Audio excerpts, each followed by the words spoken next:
11వ రోజు నవరాత్రి శోభను పురస్కరించుకుని శ్రీ రాజరాజేశ్వరి అమ్మవారు మనందరినీ అనుగ్రహించడానికి రత్నపీఠంపై ఆసీనురాలయ్యింది. ఈ శుభవేళ అమ్మ వదనం మెరుపులేనుతుంటే, అమ్మా, ఆ చిరునవ్వు, ఆ విజయగర్వం నీ సంతానమైన మా అందరికీ రక్షణ కలిగించానన్న ఆనందమా తల్లి? అటు పరమేశ్వరుడు, ఇటు విఘ్నేశ్వర కుమారస్వాములు తల్లి విజయానికి పొంగిపోతుంటే, ఏమి ఆ రాజసం, ఏమి ఆ టీవీ?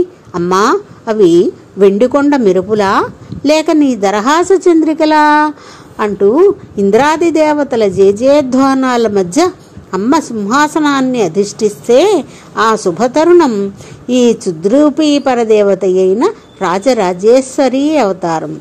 బాలగా మురిపించి, వేదమాతగా అలరించి, అన్నపూర్ణగా జ్ఞానభిక్ష పెట్టి, మహాలక్ష్మిగా సిరులు కురిపించి, చండికగా రౌద్ర శక్తిని ప్రకటించి, సరస్వతిగా వాక్శుద్ధిని ఇచ్చి, దుర్గగా రోగాలను అణచి, మహిషాసురమర్దనిగా శుంభ నిశుంభ చండ ముండాసుర రక్తాక్ష ధూమ్రకేతు భండాసురులను ముక్కలు ముక్కలుగా నరికి, చివరగా చిద్రూపీ పరదేవతగా శ్రీ రాజరాజేశ్వరిగా చెరకవిల్లు పూరబాణం ధరించి, మీకు నేనున్నానర్రా అనే భరోసా ఇచ్చి పూజలు అందుకుంటున్న ఈ నవరాత్రి శుభతరుణంలో ముక్త కంఠంతో అమ్మకు జయజయలను పలుకుదాం, పండగ చేసుకుందాం.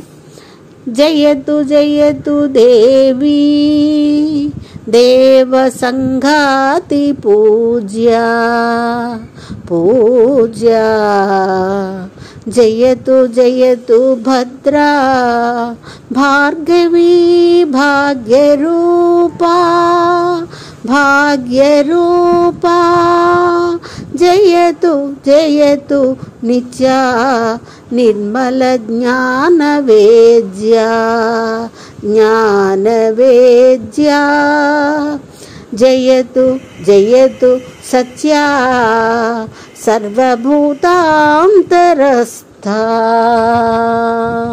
జయతు జయతు.